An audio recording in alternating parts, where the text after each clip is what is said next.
다 함께 성경 봉독하겠습니다. 에베소서 5장 1절 2절 말씀입니다. 우리 다 함께 합독하겠습니다. 에베소서 5장 1, 2절 말씀입니다.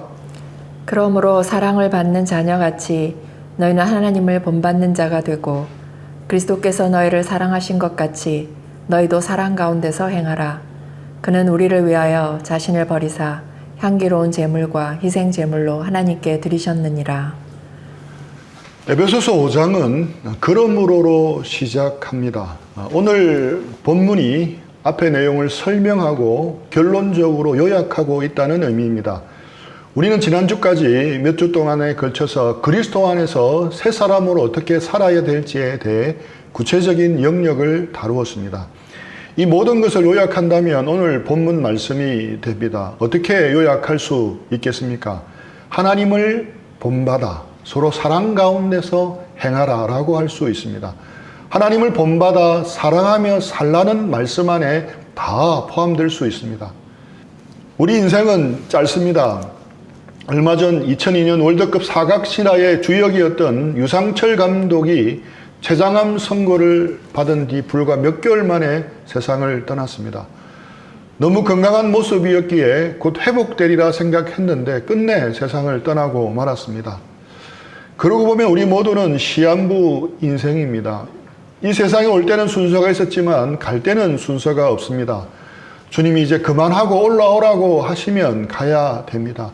결혼식을 앞두고 있더라도 올라오라고 하시면 가야 합니다.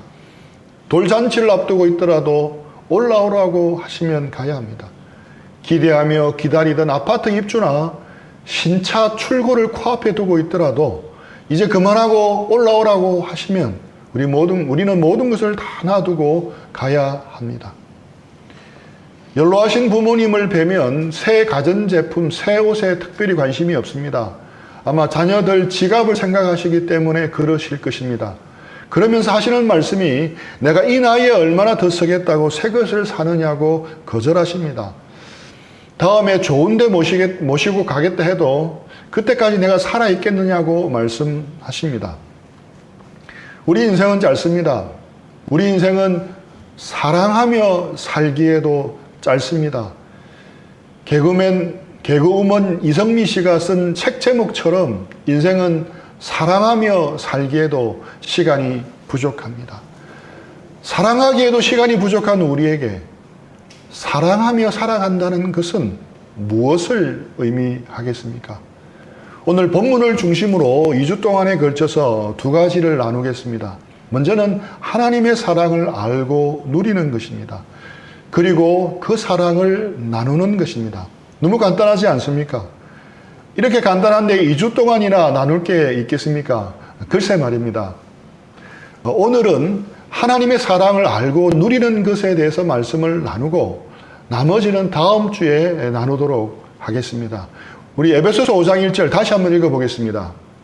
그러므로 사랑을 받는 자녀같이 너희는 하나님을 본받는 자가 되고 우리는 하나님의 사랑을 받는 자녀입니다. 하나님의 사랑을 받는 자녀인 우리는 하나님의 사랑을 더 알아야 합니다. 그리고 마음껏 누려야 합니다. 우리는 십자가의 사랑, 하나님의 사랑에 대한 이야기를 자주 듣다 보니 이제 그것에 너무 익숙해져 버렸습니다. 그래서 더 이상 감동스럽지도 않고 무덤덤해져 버렸습니다.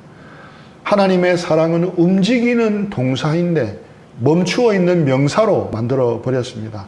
하나님의 사랑은 역동적으로 살아 움직이고 역사하는 동사와 같은데 꼼짝하지 못하는 명사로 움직이지 못하게 가두어 버렸습니다. 이제 우리는 다시 하나님의 사랑이 동사가 되게 해야 합니다. 우리 속에 명사로 가두어 놓은 하나님의 사랑을 동사로 해방시켜 주어야 합니다. 우리는 말씀 속에서 기도 속에서 하나님의 사랑을 더 발견해내고 누려가야 합니다. 오늘은 구약 선지서 가운데 불꽃 같은 사랑을 드러내어주는 호세아서를 보면서 사랑의 하나님을 함께 나누기를 원합니다. 이 시간을 통해 주님께서 우리를 축복해 주셔서 우리의 내면 깊은 곳, 우리의 물 근원을 다시 하나님의 사랑과 은혜로 맑게 해주시기를 기도합니다. 호세아 선지자가 활동했던 당시 이스라엘 왕은 여로보암 2세였습니다. 여로보암 2세는 우리나라 광개토 대왕 정도 되는 왕이라 보시면 이해가 쉽습니다. 국력이 강해지고 경제적으로는 화려한 발전을 이루었습니다. 북이스라엘 왕조 중에서 가장 융성하고 잘 살았던 시대였습니다. 그 화려한 발전과 함께 종교적 행위도 번성했습니다. 절기와 월삭과 안식일과 모든 명절들도 지켰습니다. 그런데 아이러니하게도 신앙적으로는 더 추락할 수 없을 정도로까지 곤두박질을 쳤습니다. 자신들이 경제적으로 풍요로움을 누리고 정치적으로 안정된 것이 세상이 주는 것이며 자신들이 섬기는 바알신이 준 것으로 여기고 있었습니다. 그래서 온 나라 전체가 하나님을 그저 형식적으로 섬기고 우상 숭배에 몰두하게 되었습니다. 그 결과 부유하고 풍요로운 번영의 시대는 불과 20-30년 뒤에 완전히 멸망하게 됩니다. 어느 누구도 꿈에도 생각할 수 없는 일이었습니다. 부유하고 화려한 번영 뒤에 곧 멸망할 조국 이스라엘을 바라보면서 호세아는 호세아서를 기록하고 있습니다. 저는 개인적으로 호세아가 살았던 그 시대, 여로보암의 시대를 공부해 보면서 여러모로 지금 우리나라와 비슷하다는 생각을 하지 않을 수 없습니다. 그래서 더욱 이 호세아가 남다르게 읽혀졌습니다. 자신의 조국인 북이스라엘을 향한 호세아의 애통하고 애달픈 마음이 느껴졌습니다. 하지만 호세아보다 더 훨씬 애통하고 애달픈 마음을 가진 분은 따로 있었습니다. 가슴이 아프다 못해 말 못할 정도로 시리고 시린 애절함을 가진 분이 있었습니다. 바로 하나님이셨습니다. 타락하고 하나님을 멀리 떠나 음행하고 있는 북이스라엘을 향해 하나님은 거룩한 분노를 보이십니다. 단호하게 분노하시고 심판하시겠다고 선언하십니다. 하지만 그 거룩한 분노와 심판을 이길 수 있는 더 강력한 것이 있었습니다. 그것이 바로 하나님의 사랑이었습니다. 이 사랑 때문에 하나님은 도저히 생각할 수 없는 일을 하십니다. 호세아 1장 2절 말씀입니다. 여호와께서 처음 호세아에게 말씀하실 때 여호와께서 호세아에게 이르시되 너는 가서 음란한 여자를 맞이하여 음란한 자식들을 낳으라. 이 나라가 여호와를 떠나 크게 음란함이니라 하시니. 선지자 호세아에게 음란한 여자를 맞이하여 음란한 자식을 낳으라고 말씀하십니다. 1장 3절입니다. 이에 그가 가서 디블라임의 딸 고멜을 맞이하였더니 고멜이 임신하여 아들을 낳으매. 호세아는 하나님의 말씀에 즉각 순종하여 고멜이라는 여자와 결혼합니다. 고멜이라는 이름의 뜻은 The End, 이제 끝이라는 뜻입니다. 이름만 들어도 막 나갈 것 같은 여인이었습니다. 끝난 인생임을 짐작하게 만드는 여인이었습니다. 이것은 거룩한 사명에 헌신한 선지자에게는 엄청난 부담이 되었을 것입니다. 오늘은 이 부분이 포커스가 아니기 때문에 다음에 다루도록 하겠습니다. 오늘은 하나님이 호세아의 결혼을 통해 전하고 싶은 강렬한 메시지에 집중하겠습니다. 하나님은 당시 이스라엘 사람들을 향해 그리고 호세아를 향해 주고 싶은 강렬한 메시지가 있었습니다. 그리고 동일하게 오늘 우리를 향해서 주고 싶은 강렬한 메시지도 있습니다. 그런데 그 메시지를 전달하는 효과적인 방법이 필요했습니다. 이스라엘 백성은 웬만한 충격요법으로는 통하지 않을 정도로 무뎌져 있었기 때문입니다. 먼저는 강력하게 소통하고 전달하는 방법이 필요했습니다. 당시 영화나 드라마가 있었더라면 그 방법을 사용하셨으리라 생각합니다. 하지만 당시에는 그런 것이 없었습니다. 하나님이 하실 수 있는 가장 강력한 방법은 리얼이었습니다. 리얼 다큐멘터리였습니다. 실제 삶을 통해서 전하는 것이었습니다. 또한 강렬하게 소통하고 전할 수 있는 사람이 필요했습니다. 마음을 동일하게 품고 전할 수 있는 사람이 필요했습니다. 그래서 하나님은 호세아가 부정하고 음란한 아내와 살도록 하신 것입니다. 말로만 하나님의 말씀을 전하는 것이 아니라 호세아가 몸소 체험하게 하신 것입니다. 호세아의 가슴 속에 아내 때문에 생기는 안타까움과 찢어지는 마음을 느끼게 하셨습니다. 그 마음은 바로 음란한 이스라엘을 향한 하나님의 마음이었습니다. 하나님과 동일한 찢을 듯한 아픈 마음으로 말씀을 전하고 가르치라고 하신 것입니다. 그 하나님의 사람 선지자 호세아의 삶과 결혼이라는 리얼 다큐를 통해 하나님이 이스라엘에게 전하고 싶었던 메시지가 무엇이었겠습니까? 바로 하나님 자신입니다. 호세아에 드러난 하나님에 대해 두 가지만 나누겠습니다. 첫 번째, 하나님은 그러나의 하나님이십니다. 우리가 믿고 따르고 있는 하나님은 그러나의 하나님이십니다. 하나님을 떠나 음란한 삶을 사는 고멜 같은 이스라엘을 향하여 하나님은 분노하십니다. 그리고 심판을 선포하십니다. 호세아 1장 6, 7절입니다. 고멜이 또 임신하여 딸을 낳음에 여호와께서 호세아에게 이르시되 그의 이름을 로루하마라 하라. 내가 다시는 이스라엘 족속을 긍휼히 여겨서 용서하지 않을 것임이니라. 그러나 내가 유다 족속을 긍휼히 여겨 그들의 하나님 여호와로 구원하겠고 활과 칼이나 전쟁이나 말과 마병으로 구원하지 아니하리라 하시니라. 호세아의 첫 딸 이름을 하나님이 지어주십니다. 로루하마입니다. 사실 말도 안 되는 이름입니다. 루하마는 하나님께서 긍휼히 여기신다는 뜻입니다. 로는 부정접두사입니다. 그래서 로루하마는 하나님께서 긍휼히 여기지 않으신다는 뜻입니다. 한 번은 제대한 우리 아들이 자기 이름을 좀 생각하고 짓지 왜 그랬냐고 말을 했습니다. 친구가 이상한 이름들 순위에 안 대형을 올렸는데 좋아요 100개 이상을 받았다고 합니다.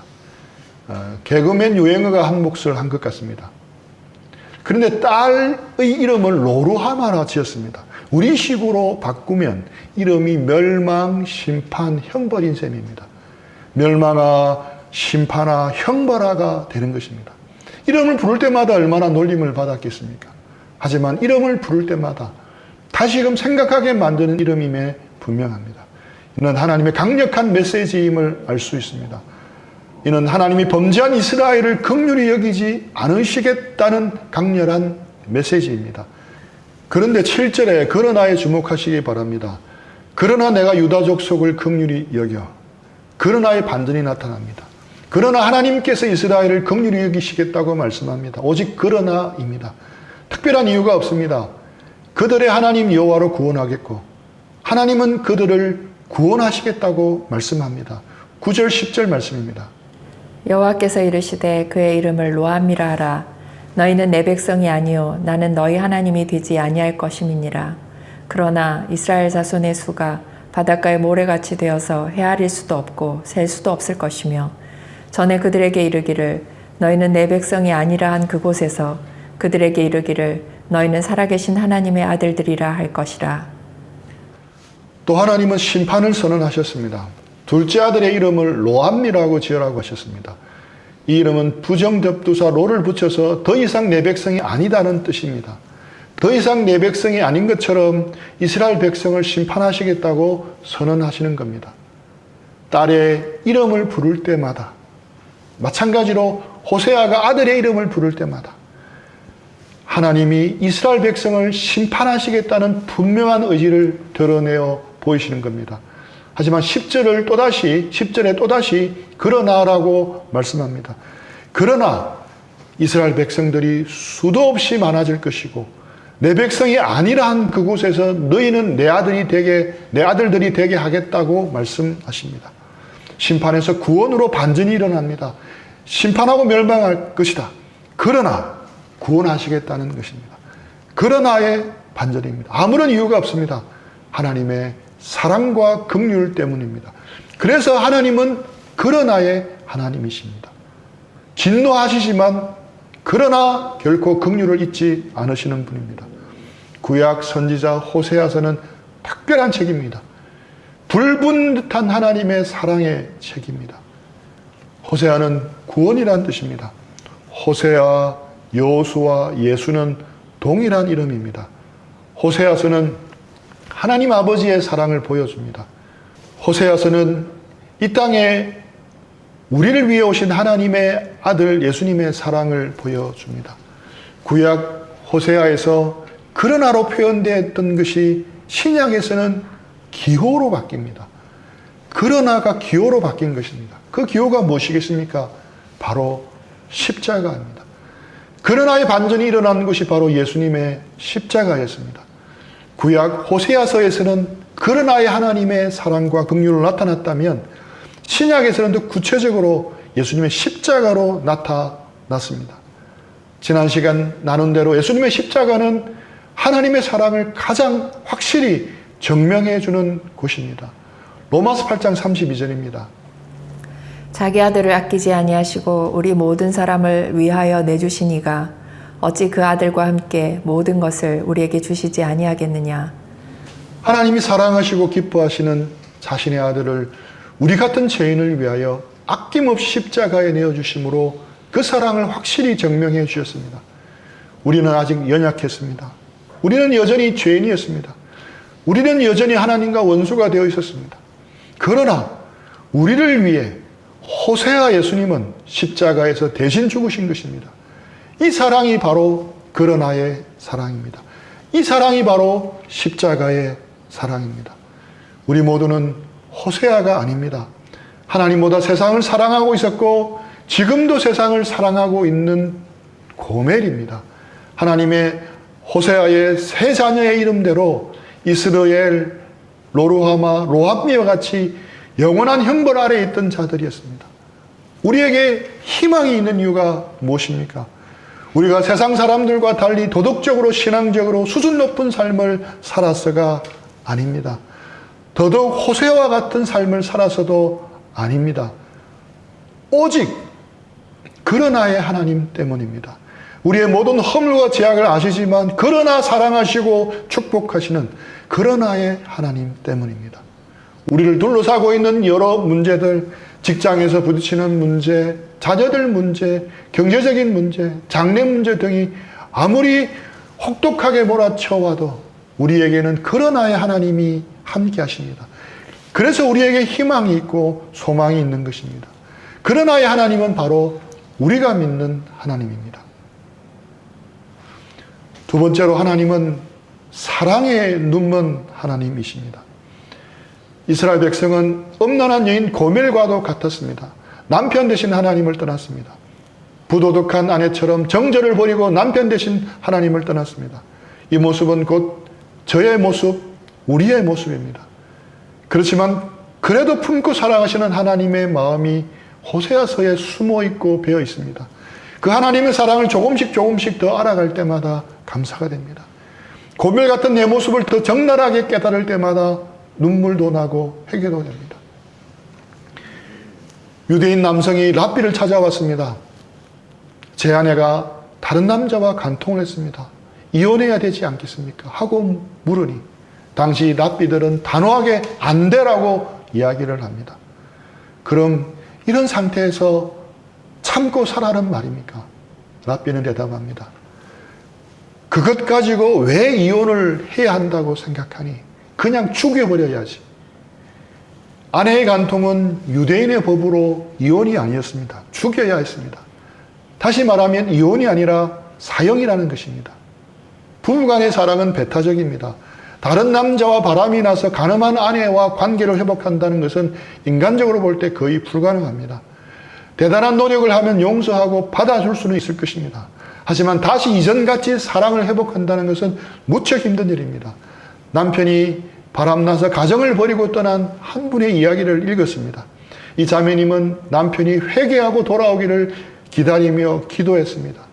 찢어지게 마음이 아프고 자존심도 상했지만 가정을 지키기 위해 기도했다고 합니다. 결국 다 털어먹고 배신당하고 집에 돌아온 남편의 얼굴을 보니 한순간에 마음이 바뀌어 버렸습니다. 그동안 기도하며 기다리는 것이 분노로 바뀐 것입니다. 그분의 표현이 리얼했습니다. 옆에 썩은 오물이 있는 것 같고 손이라도 닿으면 뱀이 지난 것 같다고 했습니다. 얼마나 힘들었겠습니까? 그러나 하나님은 사랑으로 눈이 멀었습니다. 하나님은 용서하기도 힘든 음란한 여인 같은 이스라엘을 향해 다시 사랑으로 가득한 남편이 되겠다고 하십니다. 간도 쓸개도 다 내어주고 배알도 없습니다. 호세아서 2장 16절입니다. 여호와께서 이르시되 그날에 내가 나를 내 남편이라 일컫고 다시는 내 바알이라 일컫지 아니하리라. 이 구절에서 바알이란 히브리어는 고유 명사로 바알신이라는 이름이 되고 보통 명사로 하면 남편이라는 뜻을 가지고 있습니다. 그래서 다르게 표현하면 내 남편이라 일컫고 다시는 내 남편이라 일컫지 아니하리라 라는 뜻이 됩니다. 이렇게 하면 남편이라는 단어가 두 번 동일하게 들어갑니다. 가가. 이 말을 서울 사람들이 읽으면 그냥 가로 읽습니다. 가가 4번 반복되는 정도로만 읽습니다. 하지만 경상도 사람들은 다릅니다. 가가로 읽고 그 사람이 전에 말했던 그 사람이냐, 그 사람이 맞니? 라고 해석합니다. 이와 마찬가지입니다. 우리는 잘 모르지만 이 구절을 읽는 이스라엘 사람들은 그 어감의 차이를 확실하게 알았습니다. 앞에 나오는 남편은 우리식으로 옮기면 여보와 당신과의 관계, 즉 동등한 연인 관계에서의 남편입니다. 그리고 뒤에 나오는 바알도 남편이라는 뜻이지만 여자를 소유하는 자로서 법적 권리를 가진 남편을 강조하는 의미입니다. 즉 군림하는 왕처럼 아내를 소유한다는 의미입니다. 이스라엘 사람들이 느끼는 단어의 어감을 기억하고 이 문장을 읽으면 어떻게 읽겠습니까? 하나님은 우리와 관계를 회복하시는데 그 관계가 군림하는 주인으로서의 모습, 주종관계가 아니라는 것입니다. 동등한 파트너로서 긴밀한 사랑을 나누는 연인관계로 세워가겠다는 말입니다. 자신의 눈앞에서, 자신이 베푼 사랑 앞에서 정욕의 눈 어두워 문 남성들과 몸을 섞은 가늠한 아내가 있다면 원수처럼 죽이고 싶을 것입니다. 그런 사람을 그냥 받아주기만 해도 힘든데 여보 당신의 관계로 간다는 것이 가능하겠습니까? 그저 법적인 남편이라는 형식적인 관계가 아니라 자신의 모든 것을 다 내어주는 남편이 되겠다는 말입니다. 이 말씀은 죄로 세상과 사단에 빠져 있는 우리와 다시 여보 당신과의 관계를 회복하겠다는 말입니다. 2장 14절입니다. 그러므로 보라, 내가 그를 타일러 거친 들로 데리고 가서 말로 위로하고. 여기서 타일러라는 말은 사랑하는 사람들이 친밀감으로 토닥거릴 때 쓰는 침실용 언어입니다. 분노해서 시원치도 않을 판에 사랑하는 사람을 토닥거립니다. 그리고 위로합니다. 여기서 거친들로 데려간다 했는데 거친들은 무엇을 가리키겠습니까? 바로 이스라엘이 출애굽한 광야를 말합니다. 첫사랑의 자리로 데려가서 순수한 첫사랑을 다시 시작하시겠다는 것입니다. 2장 15절입니다. 거기서 비로소 그의 포도원을 그에게 주고 아골 골짜기로 소망의 문을 삼아주리니 그가 거기서 응대하기를 어렸을 때와 애굽 땅에서 올라오던 날과 같이 하리라. 그가 거기서 응대하기를 어렸을 때와 애굽 땅에서 올라오던 날과 같이 하리라. 하나님은 말씀합니다. 내가 너를 더 이상 추하고 더럽고 엄란한 여인으로 대하지 않겠다. 어린아이처럼 순수한 그때의 모습으로 대해주겠다. 출애굽했을 때 처음 사랑했을 때처럼 대해주겠다라고 말씀하십니다. 회개하고 돌아와도 다시 시작할까 말까 하는 상황에서 여호와 하나님은 오히려 첫사랑으로 돌아가서 너희를 사랑하겠다라고 하신 것입니다. 성경을 제대로 읽으면 읽을수록 선명해지는 것이 있습니다. 바로 우리 하나님은 사랑에 눈멀었다는 사실입니다. 한눈 팔아도 용서가 안 될 정도의 두 눈을 다 팔아버린 것이 이스라엘이었습니다. 그러나 하나님은 두 눈을 모두 질끈 감으셨습니다. 눈물로 흐려진 두 눈을 감으시고 눈먼 사랑을 하시겠다는 겁니다. 우리는 다른 곳에 한눈 팔고 있는데 하나님은 우리를 향해 눈먼 사랑을 하시겠다는 것입니다. 사랑하기에도 시간이 부족한 줄 알지만 우리의 힘만으로 사랑하기는 어렵습니다. 빨간 보자기를 목에 두르고 옥상에서 뛰어내리며 나는 슈퍼맨이다라고 외치는 아이와 마찬가지입니다. 의욕만 앞서지 몸이 따라가주지 못합니다. 사랑은 우리에게 속한 것이 아닙니다. 사랑은 하나님께 속해 있습니다. 그 하나님의 사랑을 더욱 깨닫고 알고 누릴 때 우리는 사랑할 힘을 얻게 되는 것입니다. 참을 수 없는 분노가 치밀어 오르지만 그러나 사랑으로 축복해 주시는 하나님, 우리를 향한 사랑에 눈멀어 버리신 하나님, 기독교 신앙의 기초는 바로 그러나의 하나님, 사랑에 눈이 멀어버린 하나님을 다시 보고 기억하는 것입니다. 믿고 신뢰하고 누리는 것입니다. 그러면서 그 사랑을 붙들고 그 사랑을 닮아가는 것입니다. 사랑하기에도 시간이 부족한 우리가 되기 위해서는 우리는 먼저 사랑받기에도 시간이 부족한 우리가 되어야 합니다. 청량할 수 없는 하나님의 사랑의 풍성함을 알고 배우고 누리고 즐기기에도 시간이 부족한 우리가 먼저 되어야 하는 것입니다. 하나님께서 성령으로 말미암아 하나님의 사랑을 우리 모두에게 한 사람도 빠짐없이 부어주시기를 축복합니다. 우리 오늘 들은 말씀 생각하면서 적용하면서 기도하는 시간들을 드리겠습니다.